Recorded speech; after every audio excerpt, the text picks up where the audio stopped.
ulitawaliwa na matukio ya VAR ambayo hata hivyo hayakumnufaisha yoyote. Labda Simba unaweza kasema alinufaika kwa goli ambalo lilifungwa na wapinzani wao Stellenbosch na baadaye kuonekana ilikuwa ni offside. Lakini kabla ya hapo Simba walipata mkwaju wa penalty, baadaye VAR ikapitia na kuona haikuwa halali. Lakini pia hata timu ya Stellenbosch nao pia walipata mkwaju wa penalty, baadaye VAR ikakataa. Mchezo unamalizika hivyo.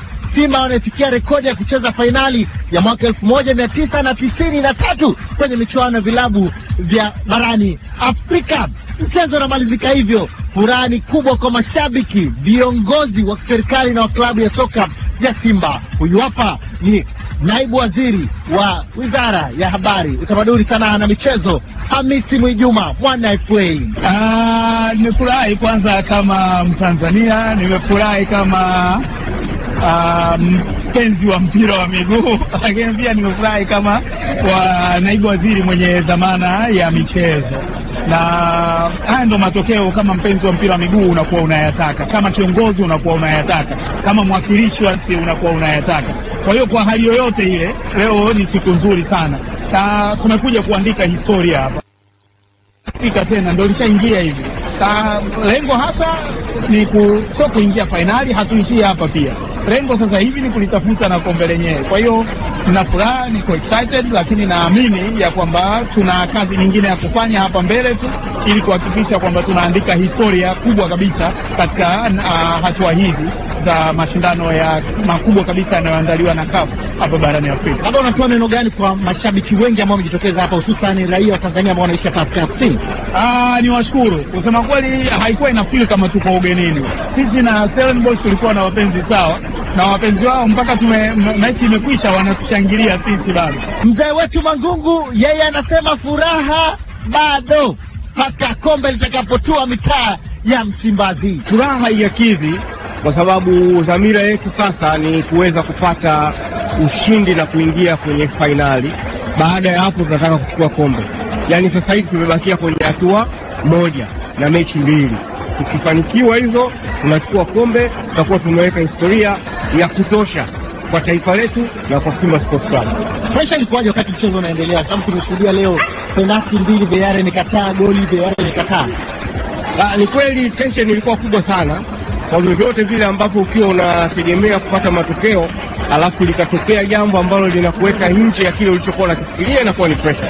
Lakini yote ni sehemu ya mchezo. Tunamshukuru Mungu kwamba tumeweza kufanikiwa na mambo yameenda vizuri. Isa Masudi, ongera kwanza kwa hatua hii ya fainali. Bwana, mimi nashukuru Mwenyezi Mungu. Bwana, njia ilikuwa ngumu kiasi gani? Bwana, njia ngumu, afu ilikuwa kadri tunapozidi kwenda mbele ndio ugumu unaongezeka. Kwa hiyo sasa hivi imefika katika ugumu ule wa mwisho kabisa. Labda nini waambia mashabiki na wanachama wa Simba, hususan mashabiki wanaoishi hapa South Africa, mmetokeza kwa wingi? Kwanza nawashukuru sana mashabiki ambao wanaishi South Africa. Wametupa support ambayo hatukuitegemea. Mpaka wenyeji wetu wenyewe wameshtuka. Nafikiri uliona kuitokea hapa kutoelewana kidogo kuhusiana na swala zima la tiketi. Wataka kunyima tiketi mashabiki zetu wasiingie.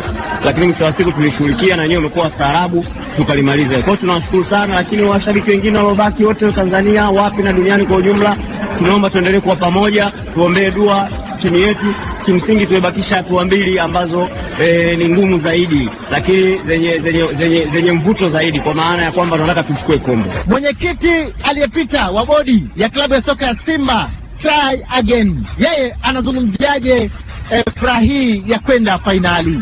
Furaha ni kubwa kwa sababu ni hatua kubwa. Sisi kama viongozi, sisi kama Watanzania, ni kwamba tumepeperusha vyema bendera ya nchi yetu, na kama unaofahamu Mheshimiwa Rais sasa hivi yuko kwenye mstari wa mbele kuhakikisha kwamba sekta ya michezo inainuka. Kwa hiyo haya ni majibu ya support ambayo tunaipata kutoka serikalini.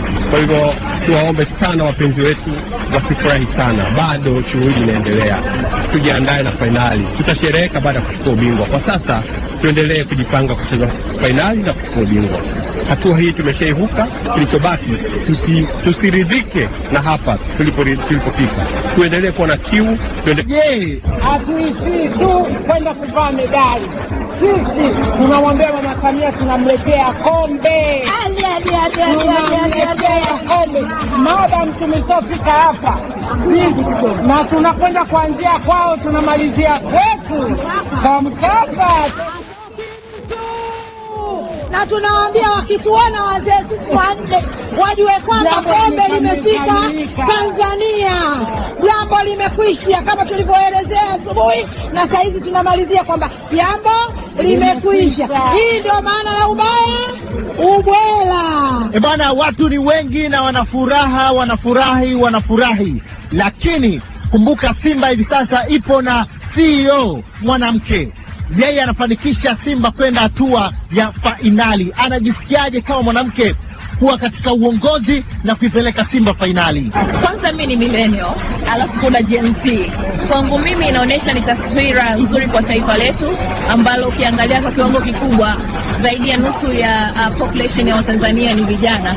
Kwa hiyo hii sio tu kwangu kama mwanamke, lakini pia kama kijana. Sijiweki kwenye kundi la kijana sana, lakini naamini kwamba uwepo wangu katika nafasi ya uongozi wa mpira unatoa fursa kwa vilabu vya Tanzania kuwekeza zaidi katika vijana ambao wana maono na ambao kwa pamoja wanaweza kushirikiana ili kuweka mifumo ya kitaasisi zaidi katika klabu zetu za mpira.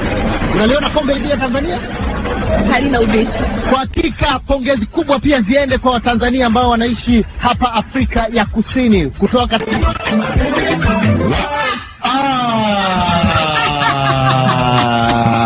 katika kilele cha furaha. Nura Mohamed, imekuwa ni taarifa njema kwa wapenzi wa kandanda hapa nchini Tanzania. Simba kucheza fainali, na inakuwa ni fainali ama Simba ni fainali ya kwanza kocha Samanambile tokea michuano hii ianze kuitwa kombe la shirikisho barani Afrika 2004. Kwa Tanzania timu ya kwanza ni Young Africans walifanya hivyo 2022-2023. Ndio.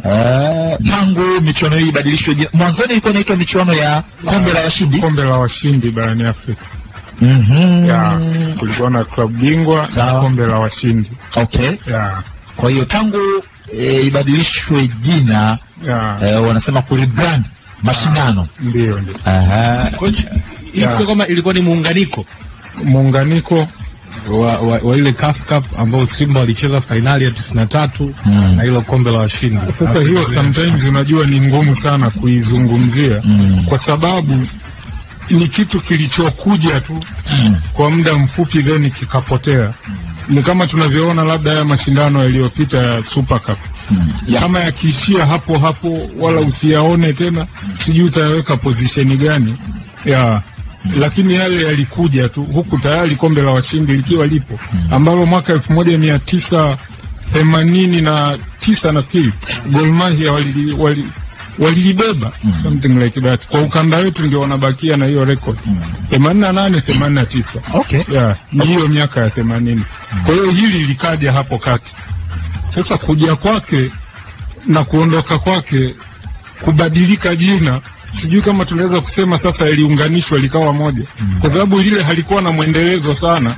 Labda kama tuitafute hiyo sura, labda leo hii klabu bingwa barani Afrika ikibadilika jina, ikaja jina jingine, tutahusianishaje vipi labda na hii Super Cup iliyopita? Ni swala tu sasa la tathmini na kutazama namna yake.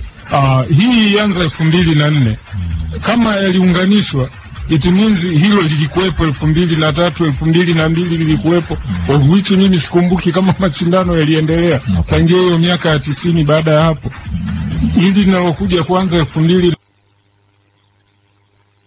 Simba leo anaweza kaketi mezani na kuanza kufanyia tathmini uwekezaji aliofanya tangu 2017-18. Timu kufika fainali, tafsiri yake inaelekea kwenye kilele cha mradi ambao ulianzishwa ukiwa na lengo la kuteka ama kutawala soka la Afrika. Hakika nafikiri, ingawa sasa unajua ndio hiyo narudi tena, namna tunavyoweza kutazama, tunapongelea kuteka au kulitawala soka la Afrika, hii mimi naitazama ni kama hatua mojawapo, wanasema stepping stone kuelekea huko, na huku inawezekana tungekuwa tulishafika siku nyingi, lakini kuna somewhere labda tunachelewa. Hata this time tunaona Yanga walikwenda fainali, tunaona Simba sasa wako fainali ndani ya miaka hii michache. Kuna kitu najaribu kukitazama, kuna somewhere labda tunachelewa, kwa sababu hata Simba kufika fainali this time, natazama kama ile fainali ya Yanga tunasema kwenye ile kapu la advantage of the disadvantage. Ukitazama timu zilizocheza nusu fainali klabu bingwa barani Afrika, ukatazama na upande wa shirikisho, unaona hivi vilabu vyetu viwili labda kwa uwezo, ubora na uwekezaji tayari tuna uwezo wa kuchukua hili kombe la shirikisho. Lakini ukitazama upande wa klabu bingwa kuna vitu vinatakiwa vifanywe kazi ili kufikia huko, pengine tutapata muda huko mbeleni tutazungumzia. Lakini hii inaita the advantage of the disadvantage. Kwa nini? Mfano Yanga walifika fainali wakati ule sheria ilikuweko ya wale first stage dropouts kuhamishiwa huku kwenye Confederation. Ndio maana Yanga walienda mpaka fainali. Ile sheria haipo tena. Sasa tunawatazama Simba wamekwenda huko kutokana na anguko. Walimaliza ligi wakiwa watatu. Wa kwanza na wa pili ni Yanga na Azam.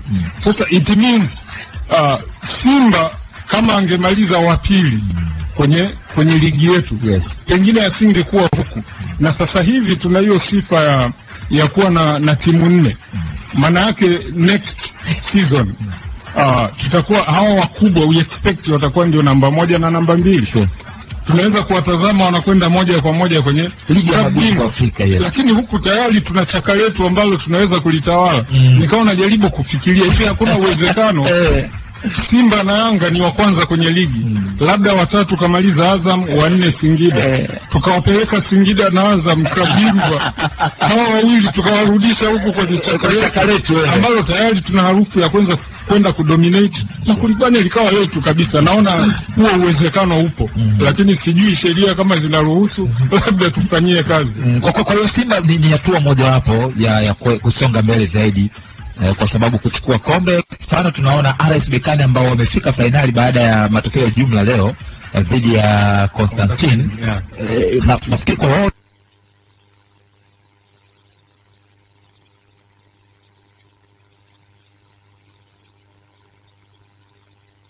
time around kadi ambao walikuwa wanafanya vizuri kwenye michuano hii imeongezea uzoefu wa michuano mikubwa, na sasa tunavyozungumza ni mabingwa wa ligi ya Morocco.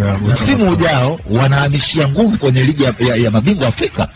So kwa Simba inakuwa ni motivation ya wao kuona kwamba inawezekana sasa tukaelekea kwenye michuano mikubwa ya vilabu na kunyanyua gauge zaidi tukafanya vizuri. Na pia unafahamu kufanya vizuri kwenye michuano hii kunaendelea kuvutia wawekezaji, wachezaji bora kutoka kona mbalimbali, kwa sababu wachezaji wakija pesa inaongezeka. Kwa hiyo unapambana kwenye soko la wachezaji walio bora ambao wanaweza kuja kupushi kwenda kwenye ajenda ya kutawala soka la Afrika. Sahi.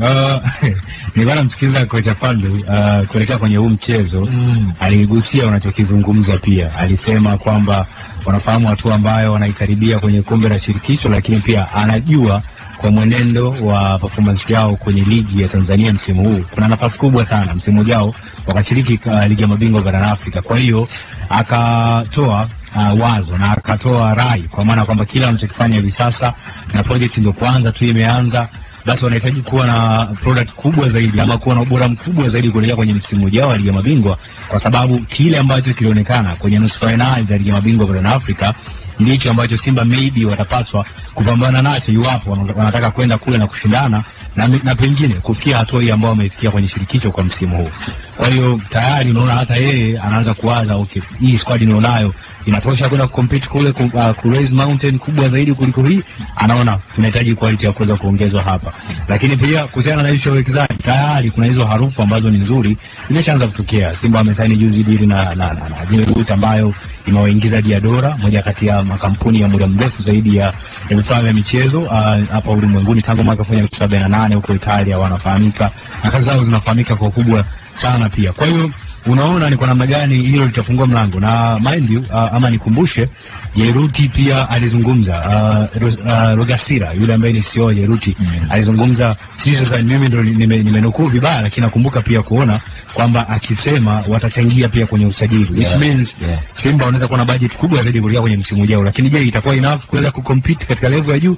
Hiyo ni swala ambalo linabaki kama swali kwa Simba wenyewe kuweza kulijibu. Lakini all in all, siku ya leo jinsi ambavyo ime move on, jinsi ambavyo imefanikiwa kuwa kilele kwa Simba, lazima watajipiga kifua na kufurahi sana. Ijapokuwa kama alivyosema pia Tita, ni kama ilikuwa blessing in disguise, kwa maana kwamba baraka ya kificho. Umemaliza msimu katika nafasi ya 3, mashabiki wakataka kuwanyonga viongozi, wakalalamika sana, unajua wakaomba hadi dabi. Kuna wakati fulani na viongozi wanataka kucheza nao dabi, alafu ukaonekana kuwa msimu mbovu kuliko pengine yote hivi karibuni ya Simba Sports. Alafu ikawa ni daraja ama platform ambayo imewapeleka Simba kwenda kwenye kombe la shirikisho kwa huu msimu. Na msimu huu wa kombe la shirikisho umegeuka kuwa kama baraka rasmi kwa Simba, kwa sababu kikosi chao hichi ambacho ni kipya, vijana wengi wadogo ambao pengine watu wengi wasingewatarajia kufika kwenye hatua ya finali, hatimaye umefika kwenye hatua ya final. Na wewe unaona chochote ambacho kitatokea kwenye finali dhidi ya RS Berkane ambao obviously ni wazoefu zaidi, hiyo ni swala na agenda ya siku nyingine. Lakini kuifikia hii hatua tayari inaonyesha kwamba Simba hapo kwenye direction sahihi na wameoverachieve tayari. Kwa hiyo kuna vitu vingi sana ambavyo ni vizuri na ambavyo havikuwa pressurized mwanzoni kwa upande wa Simba Sports ambavyo wamefanikiwa kuvifikia hivi sasa. Kwa hiyo ni swala la kufanya maamuzi. Kwa hiyo overall the squad tena unaenda kutafuta wachezaji 5, 7, 8, 10 kama manake obviously wasajili kuelekea kwenye huu msimu karibu wachezaji 13 nafikiri. Sure. Do you do that again, ama unakwenda unatumia labda lese bilioni 10 alafu unasajili wachezaji 3 na kukava na hiyo bilioni 10? Sio bilioni 10 unakava na wachezaji labda 5, 7, 8. Do you do that? Hiyo sasa ni ndani ya uongozi wa Simba watafanyaje? Kwa mfano, you go to Azam there, unazungumza nao, namtaka Faisal, unalipa 2.5 billion. Sawa? Kama that is the asking price. Ni mtu ambaye samanio sometimes you have to associate with him. Unaona? Haya, unamchukua, unakava salary zake na vitu vingine kama hivyo, anakuja kuongeza quality kubwa kuliko kwenda kutafuta watu wengine 5, 6 ambao utatumia fedha nyingi lakini utapata quality ndogo. Lakini pia kwenye backline obviously Simba ina walinzi 3 ambao wanafahamika wakati ambao ni Chamu, Chemalon pamoja na Hamza. Hussein Kazi, yes, is another good defender wa Tanzania, lakini lazima tuwe kweli kwamba hayuko katika standard ambayo Simba watahitaji maybe kucheza kwenye final ya CAF Champions League. Kwa hiyo unakwenda pia pale una spend bilioni 3 bring in somebody ambaye anakuja kuongeza level tofauti. Eneo la ushambuliaji maybe you need ile quality ya Fiston Kalala Mayele. Kama unaweza go to Pyramids kazungumze nao. Tumia bilioni 5 mrudisha Mayele Tanzania. So ni idea kama hizo zitawafanya Simba next season wawe tofauti na kile ambacho wamekifanikisha msimu. Na kama watakuwa tayari kufanya hicho kitu, maana ni maamuzi pia, lakini pia wanaweza kuja na mpango wa taratibu, kwa maana kwamba okay maybe turejeshe sasa kwamba tunawekeza kwa ajili ya maybe kufika hatua ya semi-final kwenye Champions League msimu ujao. Hata mimi nita accept hiyo fact, lakini still tunajua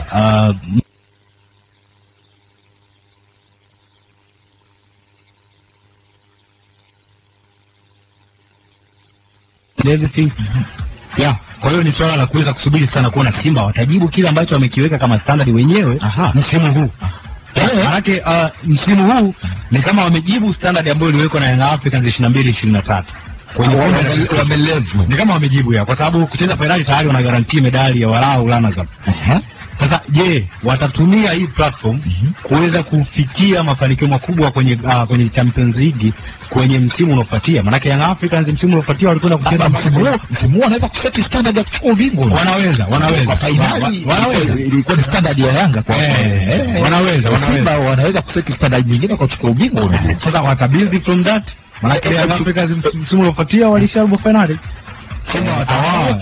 Simba wenyewe wataka from that na kwenda juu zaidi. Ukitarajia kwa Derek Liso. Bwana, hii ni Sports Extra Clouds FM.